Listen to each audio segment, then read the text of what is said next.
Viewers, నమస్తే. నేను మీ ఆంజనేయులు. మన తెలుగు రాష్ట్రాల్లో ఎంతో సంశ్లేషణంగా తయారైన అఘోరకి చాలా మట్టుకి మన దగ్గర మీడియా రకరకాలుగా ప్రజలు కానీ వెంటపడ్డము, హింస చేయడం ఇవన్నీ జరిగింది. అయితే మన దగ్గర నుంచి హిమాలయ యోగి ప్రభాకర్ గురూజీ గారు ఆవిడను మహారాష్ట్ర కానీ ఇతర దేశాలకు సంచారానికి దైవ దర్శనానికి పంపించినప్పుడు గురుగారు పంపించిన తర్వాత అక్కడ ఎలాంటి మర్యాదలు జరుగుతున్నాయి? మన దగ్గర రోడ్డు మీద కట్టేయడము, ఒక అఘోరిని, ఒక సాధకుల్ని రోడ్డు మీద కట్టేయడం అనేది ఇది ఎంతవరకు కరెక్ట్ అనేది ఇది కరెక్ట్ అనిపించదు. వాళ్ళు దైవాజ్ఞానంలో ఉంటారు. ఓన్లీ ధర్మం కోసం పనిచేస్తారు. అలాంటి వాళ్ళకి ఇలాంటి జరగడం అనేది కరెక్ట్ కాదు. దాంతో పాటు బయట రాష్ట్రాలకు పోయినప్పుడు, బయట రాష్ట్రాల్లో ఎంతటి రెస్పెక్ట్ దక్కుతుంది, అక్కడ వాళ్ళు ఎంత ప్రోటోకాల్ ఇస్తున్నారు, ఎంత మంచిగా చూస్తున్నారు అనేది అఘోర ఎలా ఉంది ఇప్పుడు అనేది యోగి ప్రభాకర్ నోటి ద్వారా తెలుసుకుందాం. గురుగారు, బాబాజీ నమస్కార్. బాబాజీ, ఇప్పుడు అఘోరిని ఎక్కడ మహారాష్ట్రలో ఉందంటారా? అరే, మీకు అర్థం కావడంలా? సాధకుడికి ప్రకృతి సహకరిస్తుంది, ప్రభుత్వం దాని ప్రకృతి ఆదేశిస్తుంది. ప్రకృతిలో మా పని మాకు జరుగుతుంది. మీరు ఎన్ని అవరోధాలు కల్పించినా, ఎక్కడికి వెళ్ళినా మీకే అది శాపమై పాపమై లోపమవుతుంది. నిజమైనటువంటి సాధకులకి ప్రకృతి సహకరిస్తుంది, ప్రభుత్వం సహకరించడమే ఉంది. మాకు ఎక్కడున్నా సరే మేము ఈ లోకం నుంచి ఏది ఆశించే వాళ్ళం కాదు కాబట్టి, ఈ లోకానికి మేము చేయాల్సింది ఏదో చేస్తున్నాం కాబట్టి మాకు ప్రకృతి సహకరిస్తుంది.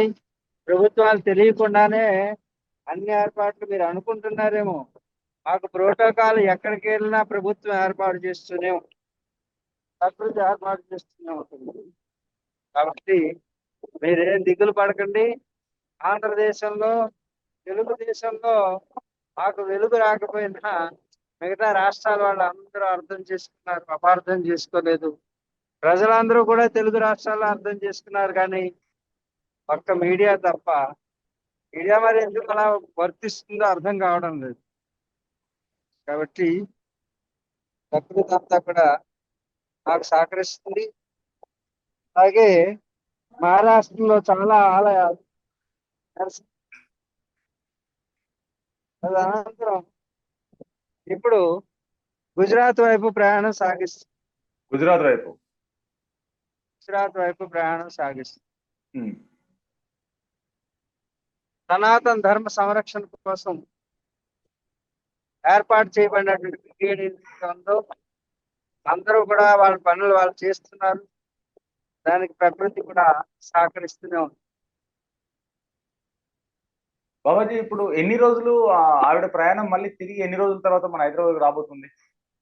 హైదరాబాద్ వారం తర్వాత 7 రోజులు కానీ 9 రోజులు కానీ మళ్ళా తిరిగి హైదరాబాద్ లో తన పుట్టిన ఈ శరీరం ఇచ్చినటువంటి హైదరాబాద్ తెలంగాణ రుణం తీర్చుకోవడానికి, పనులన్నీ కూడా సక్రమంగా చక్కదిద్దడానికి, రాబోయే విపత్తుల్ని నుంచి రక్షించడానికి తన పని తాను చేస్తుంది. కాబట్టి ప్రభుత్వాలు కూడా అవరోధాలు కలిగించకుండా కాస్త సహకరించినట్టయితే వారికి ఏమీ ఇవ్వక్కర్లే. మీరు ఏమీ చేయకుండా అవరోధం కలిగించకుండా ఉంటే చక్కగా తన పని తాను చేసుకుని పోతుంది.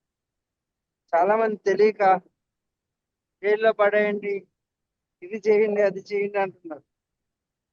ఎవరో నలుగురో ఐదుగురో అంటుంటారు. మిగతా వాళ్ళందరూ కూడా చక్కగా సహకారం చేస్తున్నారు రెండు తెలుగు రాష్ట్రాల్లో. కాబట్టి మీరందరూ ఇలా సహకారం చేసినట్టయితే మా పనిలో ప్రశాంతంగా మా పని మేము చేసుకుంటాం. అఘోరా పని అఘోరా చేసుకుంటాం, యోగుల పనులు యోగులు చేసుకుంటారు. ఈ యొక్క ప్రకృతిలోకి రావాల్సినటువంటి సమయం వచ్చినప్పుడు వస్తారే కానీ, లేకపోతే హిమాలయాల నదులు ఎందుకు వస్తారు? హిమాలయాల కంటే ప్రశాంతమైన ప్రదేశం మాకు వేరే ఉంది. కాబట్టి హిమాలయాలను వదిలివచ్చామంటే గురువుల యొక్క ఆజ్ఞానుసారం మేము పనిచేస్తున్నాం. కాబట్టి వాళ్ళ యొక్క ఆదేశాన్ని, వాళ్ళ సందేశాన్ని ఆదేశంగా భావించి మేము పని చేయాలి. కాబట్టి పనిచేస్తున్నాం. నేనైతే పర్వాలా మీకు, ఎందుకంటే నాకు రెండింటిని బ్యాలెన్స్ చేయడం చిన్నప్పటి నుంచి వచ్చింది కాబట్టి మాకు అలాంటి ప్రమాదము లేదు. ప్రమోదం బాబాజీ ఇప్పుడు ఆ, చూడండి. తర్వాత ఇక్కడనే పర్మనెంట్ గా ఉండబోతుందా, లేకుంటే తర్వాత మళ్ళీ ఇక్కడ ఒక కొద్ది రోజులు ఉన్న తర్వాత మళ్ళీ వేరే దగ్గరికి వెళ్ళబోతుందా? అలా ఎవరు కూడా ఎక్కువగా పర్మనెంట్ గా ఉండరు. ఓకే. పర్మనెంట్ అనేది ఎక్కడా లేదు. శ్మశానమే పర్మనెంట్. ఉమ్, ఎవరికైనా శ్మశానం పర్మనెంట్, మీకైనా నాకైనా. అవును. ఆ విశ్రాంతి తీసుకునేది ఎక్కువగా అక్కడే. మీరైనా లాస్ట్ కి విశ్రాంతి అక్కడే. ఆ శ్మశానం చేరే వరకు కూడా విశ్రాంతి అనేది ఉండదు ఎవరికి. ఆఖరి గమ్యం అదే కదా. కాబట్టి ఆ అందరికి విశ్రాంతి స్థానం అదే కాబట్టి శ్మశానంలో ఉంటుంది. ఏదైనా మీరు ఏర్పాటు చేసినట్టయితే తప్పకుండా అక్కడ ఉండి సాధన చేస్తారు. ఎవరి సాధన వాళ్ళు చేసుకుంటారు. నేను కాబట్టి ఏర్పాటు ప్రభుత్వం, మీరు మీడియాగా ప్రభుత్వాలను ఏమి భయపెట్టకుండా ఉంటే సరిపోతుంది. ఆ అఘోరా వచ్చి ఏదో చేసేస్తుంది అని ఏదో అపోహలు కల్పన చేయకుండా ఉంటే సరిపోతుంది. ఏమీ జరగదు. ఎప్పుడు కూడా నిజమైన సాధకులు ఎప్పుడు కూడా లోక కళ్యాణం కోసం పనిచేస్తారు కాబట్టి మీరు చక్కగా మీరు సహకారం చేయక్కర్లేదు. మా పని మమ్మల్ని చేసుకొని ఇస్తే సరిపోతుంది. అంతే. అందుకు మించి ఏమి లేదు. ఎక్కడో సముద్రం దగ్గర కొండల మధ్యలో ఉన్నట్టున్నారు, ఎక్కడున్నారు? ఏదో సాధన స్థలంలో ఉంటాం. సముద్రం కనిపిస్తుంది మొత్తం. ఆ సముద్రం, మా ముద్ర సముద్రం. మీ ముద్ర సముద్రం. చాలా బాగుంది. మీ వెనకాల ప్రశాంతమైన ప్లేస్ ఉంది.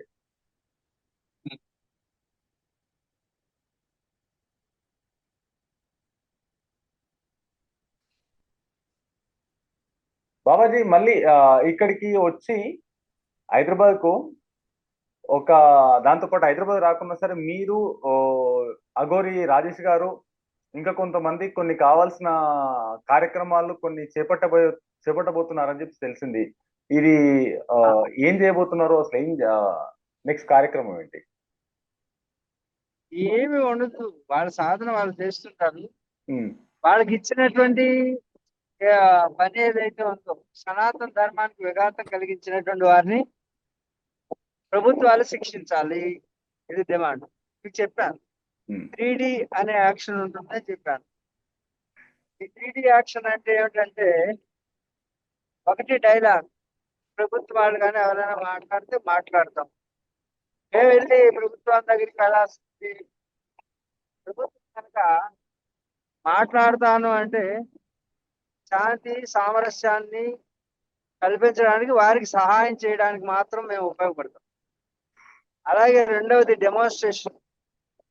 ఏదైతే ఈ గుళ్ళు గోపురాలని విధ్వంసం చేసినటువంటి వాళ్ళు ఎవరైతే ఉన్నారో ఉమ్, వాళ్ళని శిక్షించాలి కదా. అవును. శిక్షించాలా లేదా? శిక్షించాలి, 100% శిక్షించాలి. ప్రజలు ఏమనుకుంటున్నారు? శిక్షించాలనుకుంటున్నారా, రక్షించాలనుకుంటున్నారా? శిక్షించాలనుకుంటారు ఎవరైనా సరే. దేవాలయాలను ధ్వంసం చేసినప్పుడు ఎవరు అడగండి. ఊరుకోరు. వాళ్ళ అభిప్రాయాన్ని, చట్టాలు అమలు చేయకపోతే ధర్మం అమలు చేయడానికి వచ్చినటువంటి వారే వీళ్ళు అఘోరాలు. కుంభమేళా తర్వాత మరికొందరు కూడా సహకారం చేయడానికి వస్తారు. కుంభమేళ తర్వాత తర్వాత అంచేత మీరందరూ కూడా సహకారం చేస్తే మా పని మేము చేస్తాం. ప్రభుత్వాలకి మేము సహకారంగా ఉంటాం. ప్రభుత్వానికి వ్యతిరేకంగా ఏమీ చేయాల్సిన అవసరం ఉండదు. చట్టం తన పని తాను చేస్తే తప్పకుండా దానికి సహకరిస్తుంది. చట్టంలో బంధించబడితే ధర్మం పనిచేయాల్సి వస్తుంది. న్యాయం చాలా కాలం ఎదురు చూడాల్సి వస్తే, ఎదురు చూసినా సరైన ఫలితాలు రాకపోతే ధర్మం పనిచేస్తుంది. అంచేత ఆ ధార్మికమైనటువంటి వారు రావడం అందుకు జరిగింది. వాళ్ళకి సహకరించి అంటే ఇప్పుడు ఫిబ్రవరి తర్వాత ఎలాంటి కార్యక్రమాలు చేపట్టబోతున్నారు కుంభమేళ తర్వాత? నిజానికి మాదంతా సైలెంట్ గా చేసే వర్క్. ఉమ్, మీరు అడ్డు తగిలి దాన్ని వైలెంట్ గా మారుస్తున్నారు. కొంతమంది అసలు కొంత మీకు తెలిసి తెలియక చేసేవాళ్ళు. మీడియాలతోటి మాట్లాడి చేయాల్సింది కాదు. ఉమ్, మీకు మీకు అర్థమవుతుంది తర్వాత తర్వాత నెమ్మదిగా ఎందుకు వీళ్ళు వచ్చారు, వీళ్ళు ఏం ఆశించి వచ్చారు. మామూలుగా మీరు ఈ సహజంగా కొందరు అనుకోవడంలో తప్పులేదు. ఎందుకు అనుకుంటారంటే ఈ వేషంలో ఉండి మేము హోమాలు చేస్తాం, యజ్ఞాలు చేస్తాం, యాగాలు చేస్తాం, మీకు ప్రతిఫలాలు వస్తాయి, మీ జాతకంలో వీళ్ళు ఉన్నారు వాళ్ళు ఉన్నారు అని చెప్పుకొని బ్రతికేటటువంటి వాళ్ళు కొందరు ఉన్నారు. ఉమ్, కొందరు మంచి వాళ్ళు ఉన్నారు, శాస్త్రకారులు, శాస్త్రాలు తెలుసున్నవాళ్ళు.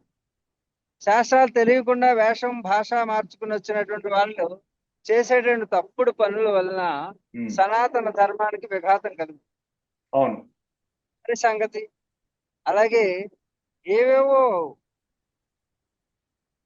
కనీసం జ్ఞానం లేనటువంటి వారు హిమాలయాల గురించి, హిమాలయాల నుంచి వచ్చిన వారి గురించి మాట్లాడుతున్నారు. ఇవన్నీ కూడా ధర్మానికి హాని కలగడమే. తద్వారా ఏం జరుగుతుందంటే ప్రకృతిలో మనకి సమతుల్యం దెబ్బతింటుంది. అప్పుడు విపత్తులు రావాల్సి వచ్చే అవకాశం ఉంది. చిన్నపిల్లలు తప్పు చేసినప్పుడు అమ్మ ఏం చేస్తుంది? దండ దండి వేస్తుందా, దండిస్తుందా? దండ దండి వేస్తుందా, దండిస్తుందా? దండిస్తుంది. మంచి పని చేస్తే దండ వేస్తుంది, లేకపోతే దండిస్తుంది. అవును. అలాగే ప్రకృతిలో ఉన్నటువంటి పిల్లలందరూ కూడా తప్పు చేస్తే ఏమవుతుంది? ధర్మానికి హాని కలుగుతుంది. అవును. అప్పుడు ప్రకృతి మాత దండిస్తుంది. ఇవే కరోనా లాంటివి, సునామీ లాంటివి, హుదుహుదులు లాంటివి. కాలంగాని కాలంలో వర్షం పడుతుంది, కాలంగాని కాలంలో వరదలు వస్తాయి, కాలంగాని కాలంలో ఎండలు వస్తాయి, చలి ఎక్కువైపోతుంది. అంటే ప్రకృతి ప్రకోపిస్తున్నాను. ఈ విధమైనటువంటి అందుకే సనాతన ధర్మాన్ని మళ్ళా పునరుద్ధరించడం అనేది గుర్తు చేయడానికి మీరు అనుకుంటున్నారు ఏం చేస్తుంది, ఏం చేస్తుంది? ఏం చేయడం కాదు, చర్చ చేస్తున్నారా మీరందరూ టీవీలన్నీ ఒకే విషయాన్ని ఉమ్, అవును. చర్చ చేసేటట్టు చేశాం. ఇదే మా విజయం. ముందు సనాతన ధర్మాన్ని చర్చ చేసేటట్టు డైలాగ్, ఒకటో నెంబర్ డైలాగ్, రెండో ఉమ్, నెంబర్ డిమాన్స్ట్రేషన్, మూడో నెంబరు అది అవ్వకపోతే డిస్ట్రక్షన్. డిస్ట్రక్షన్ ఏం చేస్తాం అంటే కన్స్ట్రక్షన్ చేయడానికి పాత పద్ధతిని వదిలేసి మరొక కొత్త దాన్ని నిర్మించడానికి ప్రయత్నం జరుగుతుంది.